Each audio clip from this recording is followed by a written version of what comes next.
N'ịga n'iru, ụlọ ikpe Majai dị n'Ajalli, ụlọ ikpe Majai nke abụọ n'Ajalli na mpaghara Orumba North ebugharịgo ikpe ka ọ dịzịa n'abalị 28 nke ọnwa Eprel afọ 2021 n'ebubo iji ajọ obi mebie akụnụba mmadụ a na-ebo Vincent Okolo na mmadụ anọ ndị ọzọ site n'aka kọmishọna na-ahụ maka ndị uwe ojii na Anambra steeti. Na ya bụ ebubo abụọ eboro Maazị Vincent Okolo, Margaret Udensi, Patience Akụbuo, Emeka Okolo na Nnamdi Okolo ka e kwuru na ha tụkọkọrọ isi ọnụ wee kpaa ya bụ alụ.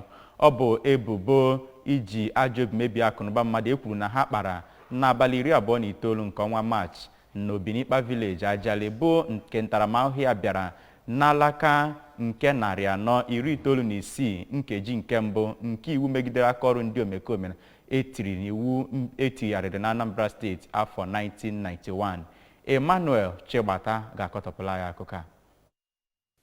Ya bụ akwụkwọ agụpụtara n'ụlọ ikpe kwuru na ha mebiri iru ụlọ, oche nakwa akụnụba nke otu Justice Monica Okolo, bụ nke pụtara nde naira 10 ma bụrụzikwa nke megidere iwu section 415 nke Criminal Code Cap 36 Volume 2 Revised Law nke steeti a emepụtara na 1991. Ọkaiwu na-ekpere ndị ahụ agbara akwụkwọ ikpe tinyere akwụkwọ ka a tọrapụ ndị ahụ a na-ekpe ikpe ka ha si n'ụlọ wee na-abịa ya bụ ikpe, ebe o kwuru na ụfọdụ n'ime ha bụ okenye.